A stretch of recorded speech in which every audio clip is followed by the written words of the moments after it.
Selamat bertemu lagi di mata kuliah komunikasi bencana.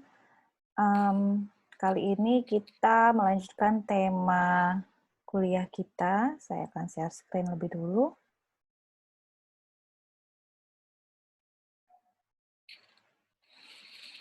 Nah, pada minggu ini kita akan bicara tentang kebutuhan komunikasi dan informasi kelompok rentan. Em, di dalam kondisi bencana memang penanganan korban itu seringkali dilakukan secara general ya, padahal di dalam masyarakat ini, di dalam para penyintas ini, korban, ada kelompok-kelompok masyarakat yang kita kategorikan sebagai kelompok masyarakat yang rentan. Nah, biasanya kelompok masyarakat yang rentan ini salah satunya adalah yang berpenghasilan rendah ya, jadi atau masyarakat marginal lainnya bisa itu nanti kita akan membreakdown ya apa sih kelompok-kelompok mana saja yang disebut kelompok masyarakat yang rentan. Tapi secara umum kelompok masyarakat yang berpenghasilan rendah dan kelompok masyarakat marginal lainnya ketika terjadi bencana mereka adalah kelompok yang paling dirugikan. Dan setelah bencana terjadi penurunan kualitas hidup yang signifikan terhadap kelompok masyarakat tersebut.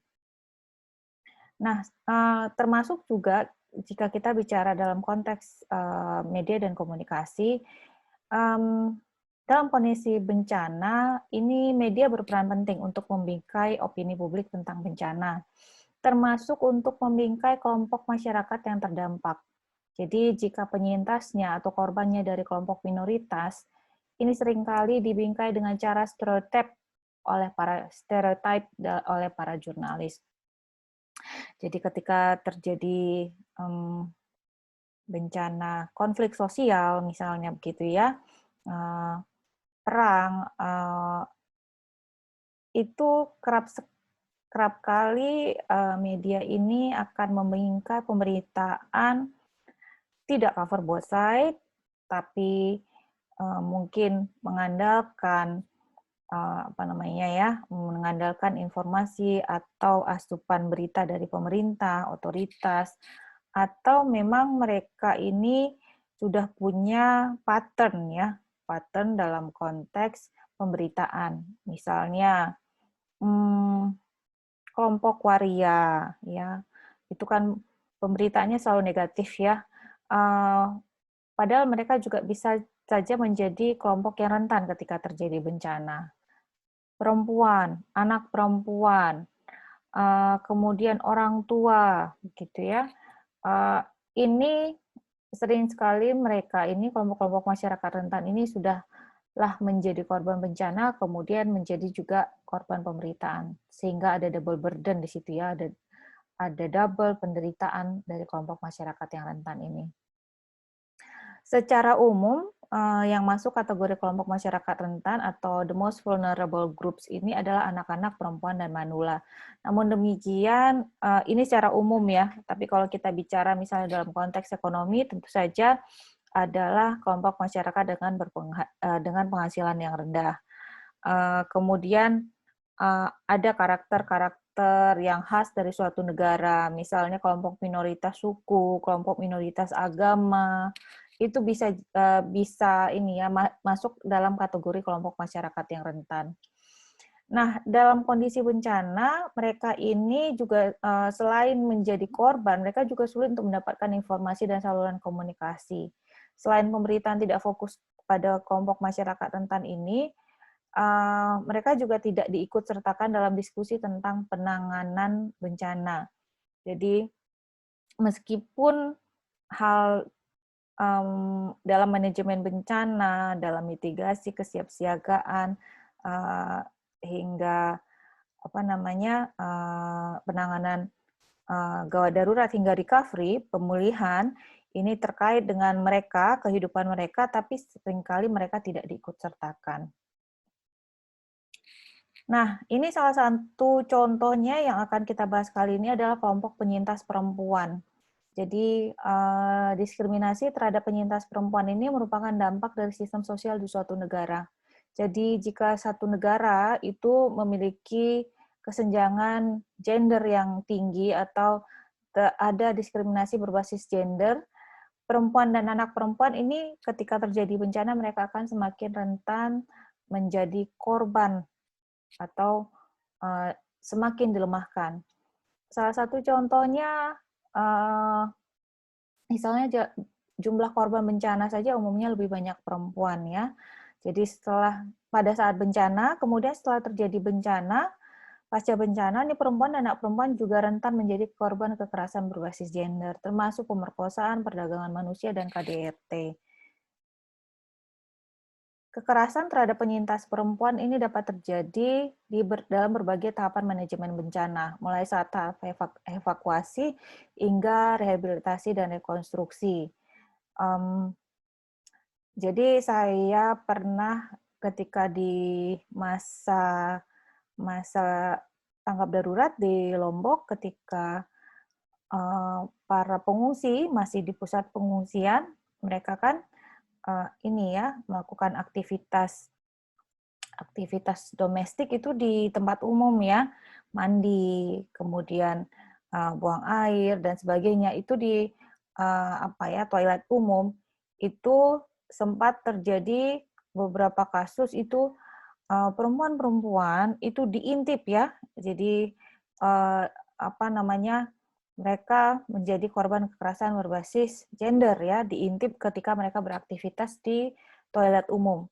Jadi ini hal-hal yang seperti ini sangat sangat meresahkan karena kemudian kegiatan-kegiatan pribadi dilakukan di tempat yang publik ya, karena itu toilet itu kan berada di tempat yang umum, toilet bersama begitu ya. Bahkan misalnya kita bicara tentang bantuan yang spesifik untuk perempuan, misalnya ya pembalut misalnya, itu kan mungkin baru beberapa tahun belakangan ini secara terbuka disampaikan untuk yang mengirimkan bantuan juga diminta pembalut untuk perempuan, diaper ya untuk anak-anak, karena memang di lokasi pengungsian ini memang sulit sekali masalah sanitasi ya. Jadi ketika dalam kondisi secara fisik mereka butuh untuk bersih ya untuk untuk bersih tapi fasilitasnya minim, misalnya air, ketika ke toilet itu harus ngantri, kalau pagi-pagi itu harus ngantri begitu ya.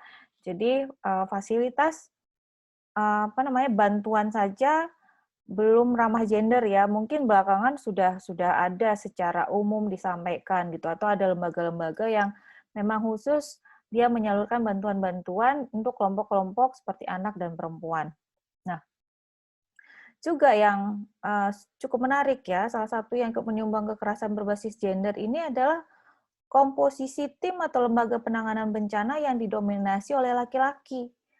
Nah, termasuk juga para reporter dan kameramen, kamera person yang turun pada saat bencana. Sehingga, dan ini memang harus kita akui ya, pada saat bencana itu kalau kita datang pada masa, tanggap darurat, itu mungkin 90 atau mungkin 99% itu didominasi oleh laki-laki. Mungkin yang perempuan hanya yang bekerja tidak ke field ya, tidak ke lapangan yang benar-benar melakukan evakuasi, kemudian turun ke lapangan begitu ya. Itu yang terjadi. Sehingga harus kita akui ketika proses penanganan bencana ini mau tidak mau ya ada ada ketidakseimbangan secara gender juga di situ. Bukan kita memaksakan bahwa tim atau lembaga penanganan bencana itu harus perempuan semua begitu, tidak. Tapi kan berarti kita harus mempertanyakan juga gitu ya di dalam pengorganisasian mengapa misalnya saya kira secara fisik ya perempuan banyak juga kok yang strong dan punya keinginan untuk bergabung misalnya di Basarnas, misalnya begitu ya, di BNPB. Tapi kalau kita lihat itu komposisinya memang mayoritas laki-laki. Nah, ini boleh juga kita pertanyakan hingga ke organisasi, lembaga-lembaga penanganan bencana. Nah, termasuk juga para reporter dan kamera person, karena kan ketika bencana, pemberitaan itu kan visual sekali ya, walaupun audio juga ada ya, kok mungkin kalau TV itu senang ya kalau ada yang menjerit-jerit begitu ya, tapi jadi ini ya, eee, didominasi oleh laki-laki, orang yang terjun termasuk juga media gitu ya. Nah, untuk memenuhi kebutuhan kelompok-kelompok masyarakat rentan ini, di dalam 4 tahapan manajemen bencana, mitigasi, kesiapsiagaan, tanggap darurat, dan pemulihan, harusnya setiap kelompok masyarakat itu dipenuhi kebutuhannya, itu yang pertama. Jadi kebutuhannya, kita bicara dulu tentang kebutuhan dalam manajemen bencana. Anak-anak, perempuan, lansia, kelompok berkebutuhan khusus harusnya juga tetap diajak untuk terlibat dalam proses mitigasi, kesiapsiagaan, dan pemulihan. Ini dalam ini ya pada fase pra dan pasca. Ya, proses pra dan pasca ini sering sekali tidak mengikut sertakan kelompok masyarakat yang rentan ini, lansia. Mereka maunya bukan mereka ditanyakan diikut sertakan begitu ya. Jadi kelompok masyarakat yang rentan ini kemudian merasa menjadi bagian dalam upaya manajemen bencana. Anak-anak, ya anak-anak itu kadang-kadang ya sudah diwakili oleh bapaknya. Tapi kan kita juga salah satu hak anak adalah memberikan hak mereka untuk bersuara ya. Jadi termasuk jika di dalam kondisi bencana, ibu-ibu sering sekali ketika ada seperti rapat ya untuk menentukan rencana kontingensi ya saya mengikuti juga ya, ini agak agak miris juga gitu ya, walaupun aktivitasnya atau gerakannya itu bagus begitu ya di beberapa wilayah yang saya ikuti, tapi itu male dominated, bisa sampai 90% lebih tidak ada diikut sertakan perempuan. Bahkan ketika misalnya yang diundang itu adalah misalnya organisasi yang netral-netral saja ya, seperti media gitu. Tapi yang diundang juga tetap laki-laki. Belum lagi nanti untuk perencanaan ini ya, perencanaan manajemen bencana di tingkat desa. Itu pasti yang datang bapak-bapak. Ibu-ibu datang ngapain? Menyajikan teh begitu ya, tidak diajak untuk berbicara. Padahal kan separuh dari komposisi masyarakat adalah perempuan. Belum lagi ketika kita bicara bahwa masalah domestik umumnya dikuasai oleh perempuan, tentang anak ya, hal-hal lainnya. Jadi ketika perempuan tidak dilibatkan sebenarnya ini sesuatu hal-hal yang sangat timpang. Pada akhirnya kemudian kan ketika perempuan tidak dilibatkan, jadi dalam proses komunikasi bencananya juga kan informasinya tidak sampai gitu ya. Belum tentu ketika apalagi kalau kita bicara ya dalam komunikasi ya, mungkin ibu-ibu itu lebih gampang menyebarkan informasi karena kemudian banyak sentral-sentral pertemuan, misalnya di pasar yang sering sekali yang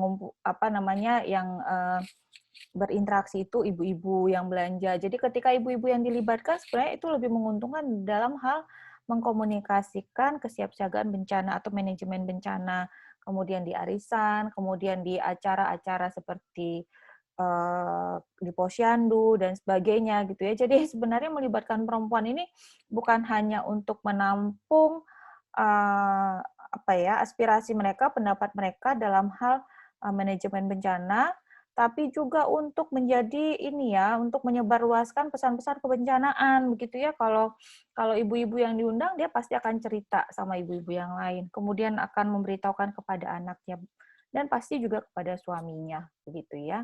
Nah, lalu bagaimana kita dapat berperan dalam membantu kelompok marginal ini secara akademis?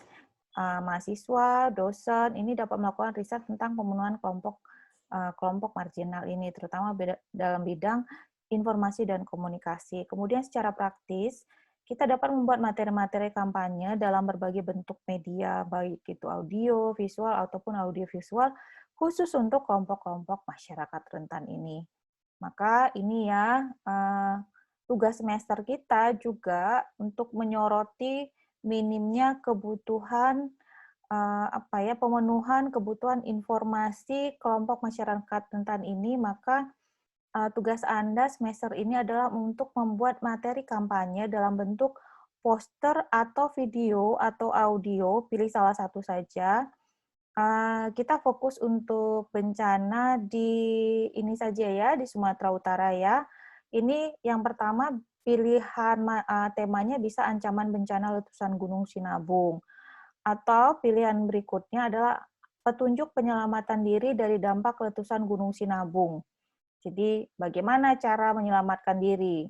Ketika mendengarkan ini harus kemari, begitu ya. Materi kampanyenya ini harus ditujukan untuk segmen spesifik. Ini misalnya ya, misalnya berarti tidak terbatas hanya ini anak-anak ya, misalnya anak-anak. Ini materi kampanyenya, contohnya itu harus playful ya, warna-warni, colorful ya, sesuai dengan karakter anak-anak, tapi tetap terbaca. Bahasanya juga jangan bahasa yang sangat ini ya, yang sangat akademis ya, harus dengan bahasa sapaan, misalnya dengan video gitu ya, atau boleh juga dengan poster, tapi posternya juga harus yang ini ya, menarik perhatian anak-anak.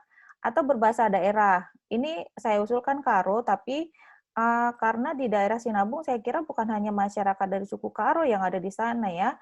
Ini juga untuk khususnya untuk masyarakat yang tidak fasih berbahasa Indonesia.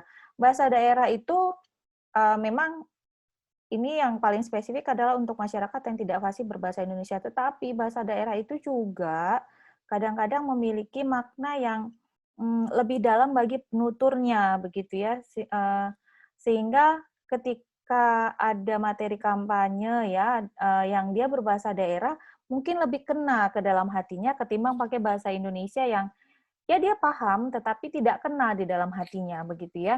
Karena bahasa daerah ini kan punya kata-kata yang spesifik yang kalau diterjemahkan ya tidak persis seperti itu gitu ya. Jadi silahkan menggunakan bahasa daerah, contohnya bahasa Karo, atau untuk segmen spesifik seperti petani ya. Materi kampanye terkait dengan kehidupan petani. Bagaimana mereka harus harus siap siaga atau ketika terjadi ancaman bencana letusan Gunung Sinabung, apa yang harus mereka lakukan terkait dengan kehidupan mereka sebagai petani, begitu ya. Nah, atau dengan gambar-gambar yang terkait dengan kehidupan petani, visual, baik itu visual foto, stok foto ataupun video gitu. Atau boleh juga dengan audio, mungkin dengan background suara-suara seperti lagi di ladang, begitu ya, boleh. Jadi creativity, the sky is the limit gitu ya. Jadi silahkan ini segmen spesifiknya ini misalnya ya. Jadi nanti kita akan membahas di pertemuan berikutnya apa yang ingin Anda usulkan untuk tugas semester ini. Nanti kita akan diskusikan begitu. Saya kira materi untuk hari ini demikian saja. Kita akan banyak melakukan diskusi, baik itu yang terkait saya stop share dulu ya. Baik itu yang terkait dengan tugas Anda maupun itu yang terkait dengan tema kita, kelompok-kelompok masyarakat rentan. Nah, untuk diskusi kita akan lanjutkan di Zoom. Terima kasih untuk pertemuan hari ini. Sampai bertemu di pertemuan berikutnya.